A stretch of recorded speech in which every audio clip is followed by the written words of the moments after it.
Okay, guys, you are back with the Coach Trap podcast. This week, we're very fortunate to be joined by the amazing dating expert, Rachel Malia. Before she tells us all about her journey into being a dating coach and how she's helping high profile, successful women, I just want to remind you 90% of coaches quit or fail in their first year. What we want to do is to close the gap. If you want to be the 10% that succeed it, maybe you can start by clicking the button below and subscribing. Rachel, thank you so much for joining us. I'd love to know a little bit more about you, a little bit more about your journey into coaching, and then let's have a deep dive. Yes, so I started dating on apps back in on and off back in 2014, would you believe?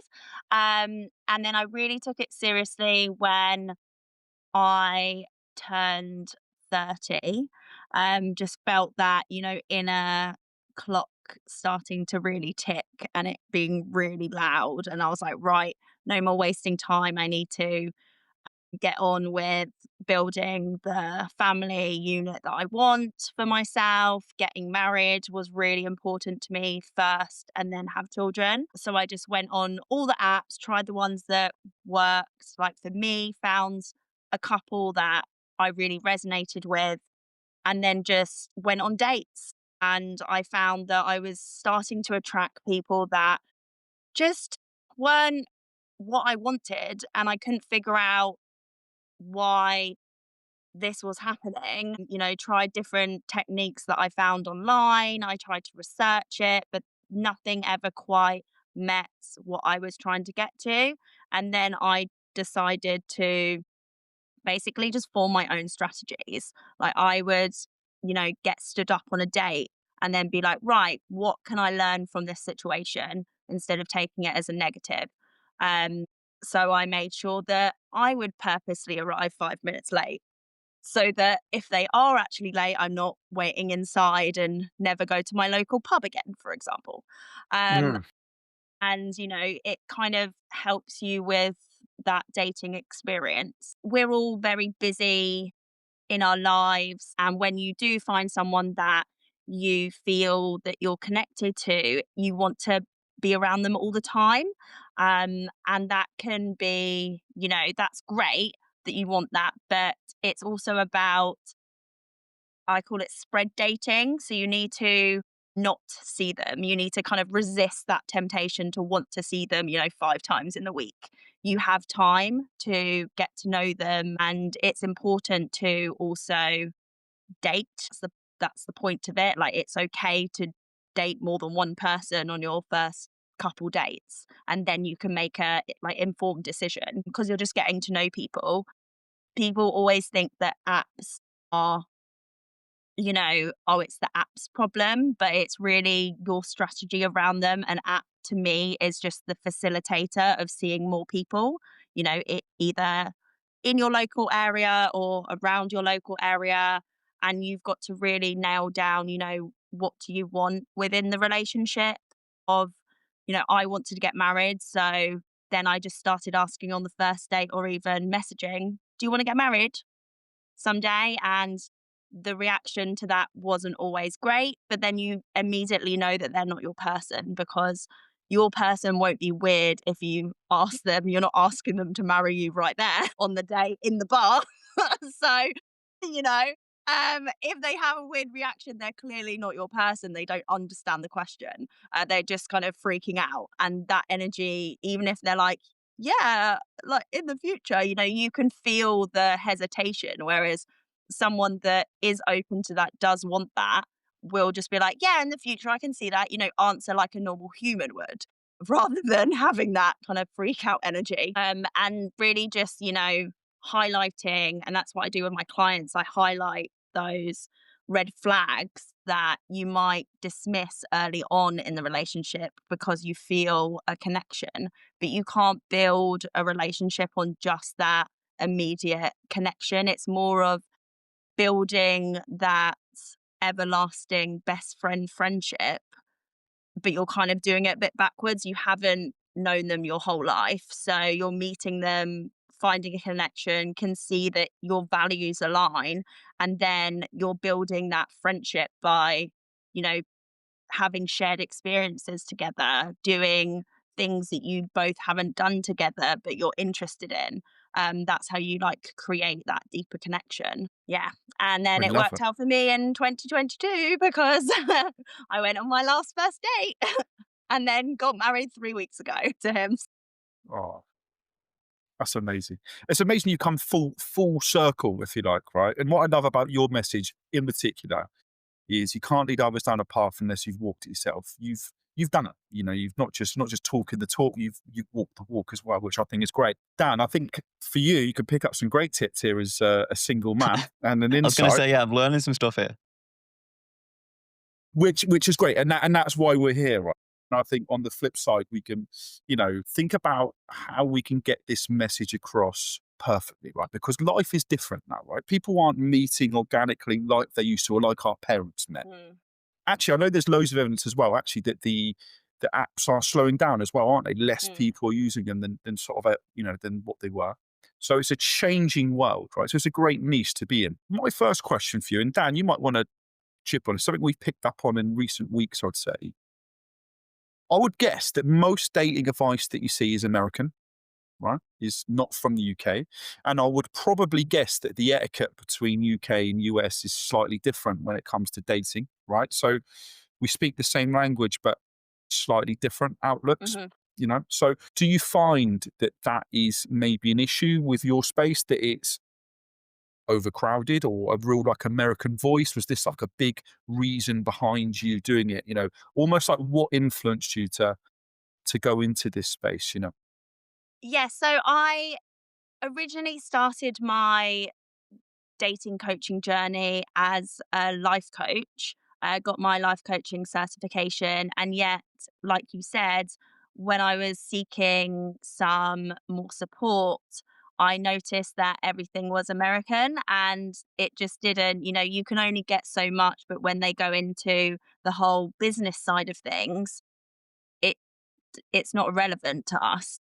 Would kind of get knocked back and then explored it in different ways, found one that resonated with me online, and then got that into dating coaching. Yeah, so I did find some that were UK based, but like I said in my story, it just didn't quite fit what I was looking for. Maybe I didn't quite know the path that I was wanting, but everything I tried, you can have countless DM scripts, for example. We have it in business as well. And I say dating is quite like business in the sense that you're trying to build a connection, a relationship, but you don't want it to feel, monotoned and things like that. So you want it to be playful and jokey. And I guess that's kind of where that difference with American and English comes in. We have the banter, which it doesn't always sit right on the other side of the pond. Wow, I love that.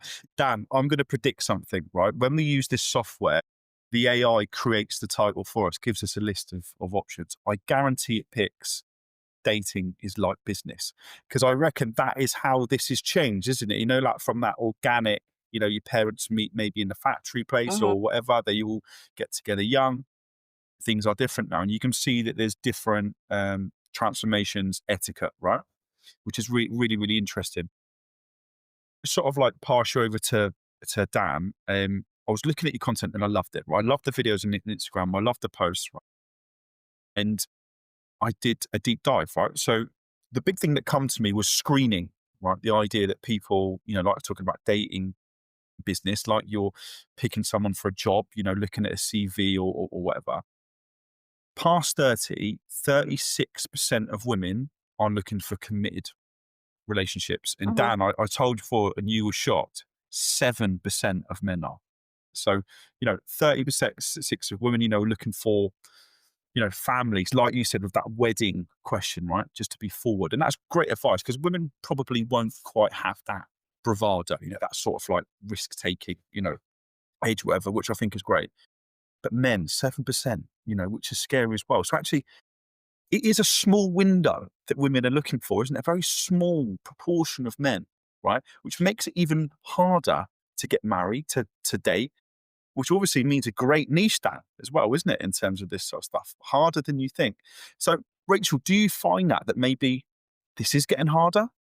There is, because obviously I think it is. I think that dating isn't what it was. I think people don't meet how they used to. And are you seeing, like I said, that worry about time, women being desperate, and the actual like cohort, if you like, of men or business opportunities being smaller than ever? What's your thoughts on that? I feel it's the same, to be honest. Um, that's why we kind of have some men out there. I know I found it in my experience, they will happily date multiple people and maybe not be 100% honest about it, but because they know they have options. But it's about, us high value women, we know like we're the prize and your person will know that as well. So, if it feels off or you're not going to settle for anything less than what you desire, but it's also about not putting yourself in those situations first. So knowing those red flags, educating people about if this feels off in your gut. We know from recent science that our gut is basically like our second brain. So that's why we have that kind of off feeling. It's our body telling us that, you got to get out of the situation or this doesn't feel right. That those feelings won't happen. And, you know, I feel that I felt that with my story. My first date was accidentally 7 hours long because we were just having a nice chat in a bar and just kept chatting and chatting and then realized, why is it so dark outside? It was the summer. It was like going into winter. And then realized the time and it was 1 in the morning. We're like, oh, I'm just casually been here 7 hours, probably should go home. But, the conversation flows and you just, yeah, no, will resonate with somebody. But with the looking, it is like we say, similar to business in that you wouldn't set up a business without a plan. So, and you wouldn't, take any BS in your business. So why do you take it in your relationships? It's kind of us women are brought up to be, have that kind of feelings inside and not always share what we want, be proper. And especially walking into business, show more of that masculinity energy. But it's also these high value men, they want someone that is feminine. They want that feminine energy. They want, someone to settle down and to kind of dote on a bit. So it's about knowing that, allowing that feminine side to come out, but knowing that it doesn't diminish from, all of your achievements that you have got so far in your business. Absolutely love that. Dan, I know you're desperate to have a deeper dive into this. The first thing I thought when I saw this message, I saw this Instagram, this full circle you got, I thought, Dan, I thought that would make a great book, different income streams. Maybe sometimes people don't want to come forward over some things, but maybe they would read about it, you know. One of the things I found in life coaching is it's incredibly hard to get someone to do a testimony, right?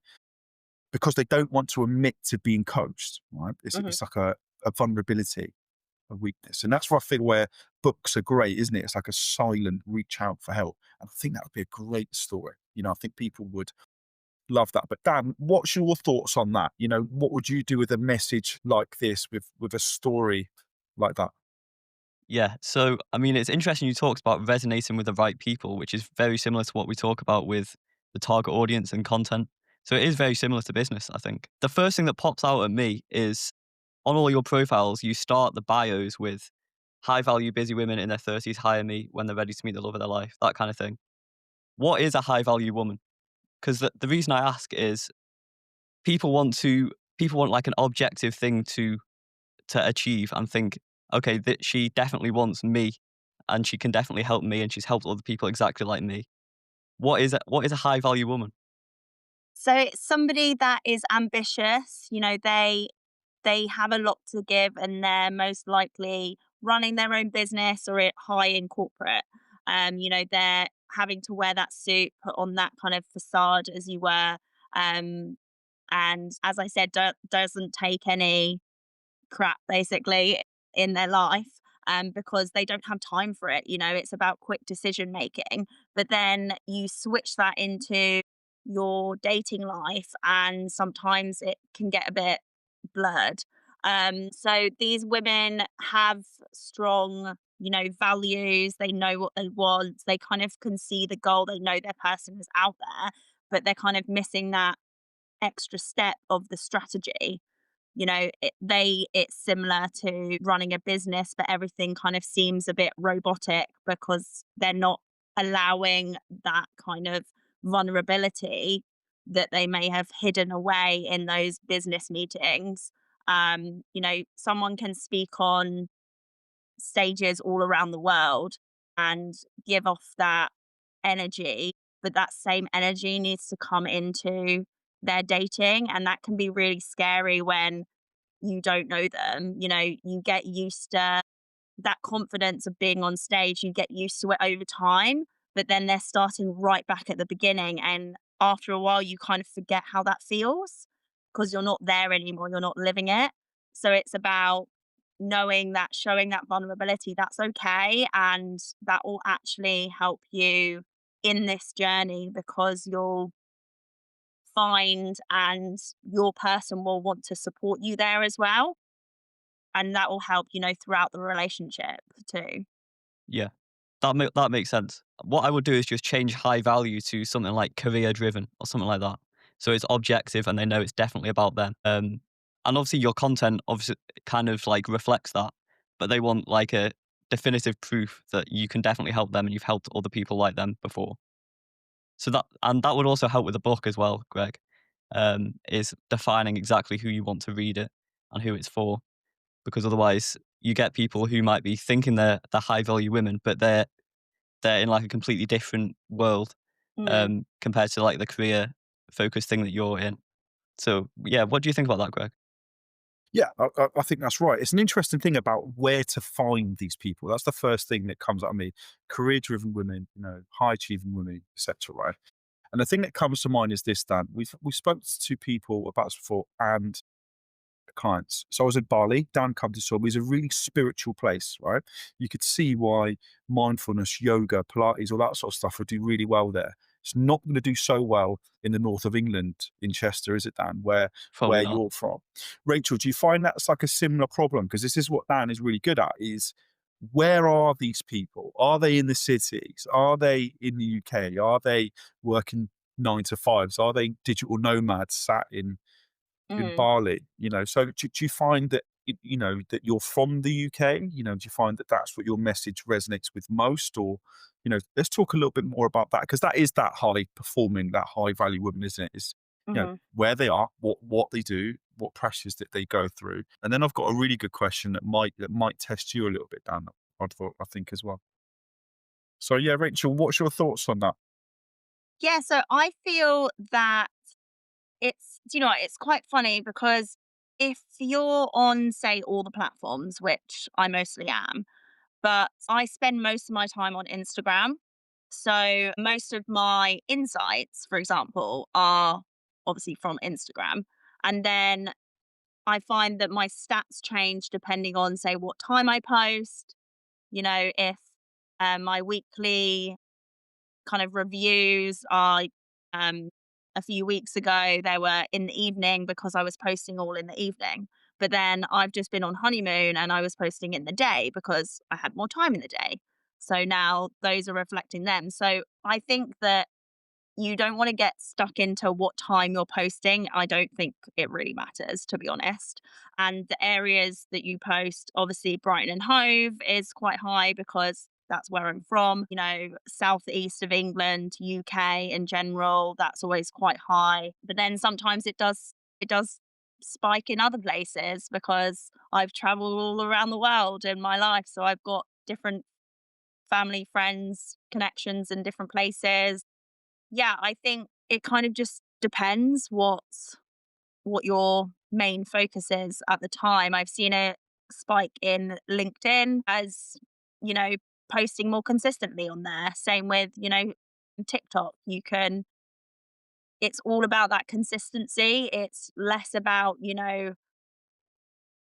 I guess, how many times, but all the algorithms like that consistency. So if you can only post once a week, it's better to always post on Monday, for example, rather than making it each and every way, because there's no predictability there. And it's nicer for your audience. They know that every Monday at 9, they're going to get a post from you or something. And it's about then building that up, building those habits up, which we do in coaching anyway, putting those positive habits in. When that feels kind of easier, then you add in another one and so on.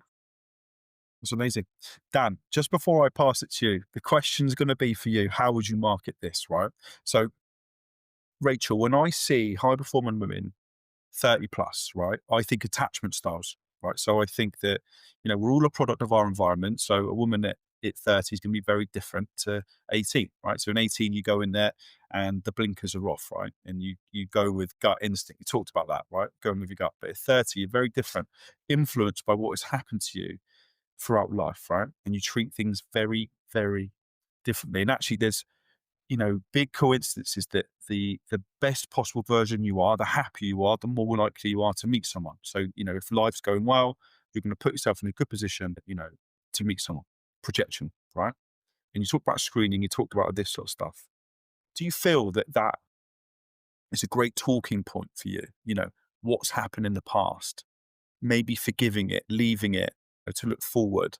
And Dan, surely that's got to be a killer for content, isn't it? Is all of these stories, So when it comes to us, I think that the more you can talk about your own story, the better it will sell. But for me, I'll draw a line over some things that I'll talk about and I won't talk about. But surely that sort of stuff's got to be a killer, the best way to stop the scroll, to grab attention. So, yeah, Rachel, what's your thoughts on that with, like life before 30, creating this person, I was going to say baggage. Baggage is a terrible word.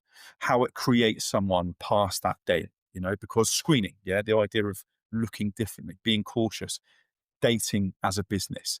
18, dating isn't a business. 30 it is, right? Because they've been manipulated to be that way, Yeah. right? So let's talk a little bit more about that. Is that come into it a little bit? Is how to be the best possible version of yourself, attachment styles, bond trauma, previous experiences. And Dan, I gotta say, for me, if I was going to market this, that's surely the real money maker there, isn't it? But Rachel, what's your thoughts on that?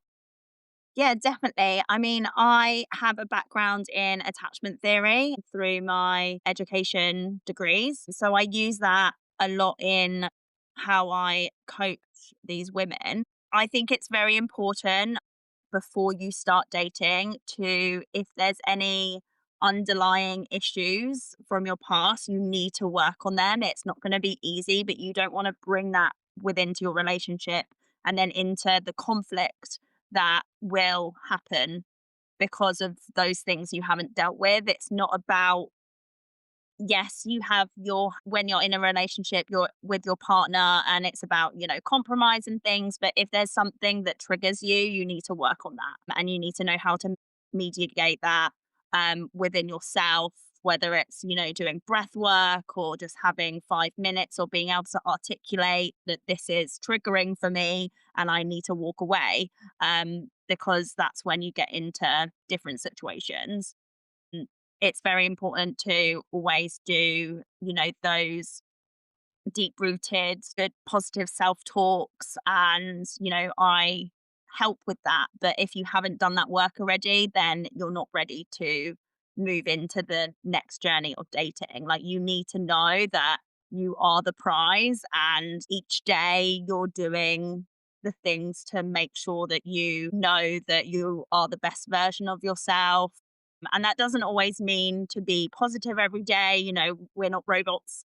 Um, we have different emotions, especially as women. You're not always going to be that 100% perky, happy person, but it's about how can you be the best version, even if you're feeling a bit off. What can you do? I can do my affirmations. I can stand. A great one is if you're feeling a bit like, I don't feel great I don't look great today, you're having that kind of subconscious thought, then stand 2 feet away from your mirror and then you can't see those flaws. So then you'll be like, oh, I look great, and then walk away.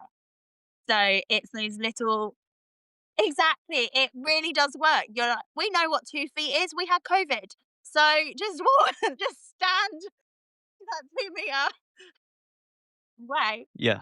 I mean, there's so many paths to go down with it. So fundamentally, what you want to do is attract the people that you're trying to attract, the target audience. For you, Rachel, the high value women. Then you want to build trust with them. And that also happens with your content as well. And then you want them to click a link to book a call, is what I've seen from your Instagram. Book your Sparkle Discovery call. I like that. Yes. So I those call are, it a sparkle session. 'Cause yeah, I like things sparkling. they look good. But yeah, those are the only 3 things that you need to do, basically. And I think people get in their own heads a lot about how complicated it is. It's not really that complicated. Mhm. It's really all about, if you've got a story like you have, just sharing that. So, and especially the transformation from, I was struggling dating these people that weren't matching with me, to I'm married now.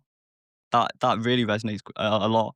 And I saw you have been talking about your marriage, but you've been talking about it from like a married person perspective. So I think you've probably attracted other married people with that, rather than talking about like the path to get there, if that makes sense. But I think, yeah, obviously the story is going to be massively the biggest, most important thing for attracting those people. Building trust as well. It kind of builds trusts like as well. So you've done it before, you can do it again, if that makes sense. And then it's just about talking about, I can actually help you do the same thing, book a call, and you've kind of done it. So it's just about talking about your story, and especially the transformation is the biggest thing. Definitely. No, I don't have any more questions. I think what you're saying really makes sense, and um, definitely going to implement that. Yeah, I mean, the other thing I'd add for any dating coaches or anything similar listening is, what Rachel's done is really good, being on Instagram and TikTok. It's so easy to just post the same video on Instagram and TikTok, Yeah. and it gets you potentially like double the views. So that's definitely a big hack that I would also copy. I mean, me and Greg focus a lot on LinkedIn.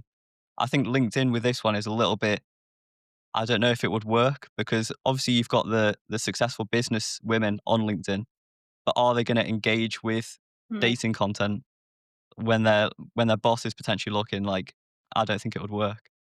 But but yeah, definitely post on multiple platforms the same video. It works really well. Yeah. And something I would just like to add into that. I think also when you're starting out, as you said, you get in your head a lot about it, but it's just about posting it, because some things I thought, weren't that great a video, I then posted on TikTok and it, blew up in relation to the general, 200 views or something. It got like 2,000 views. And I was like, what? But on Instagram, it didn't hardly get anything. So it is about thinking that, not everyone is on the same app.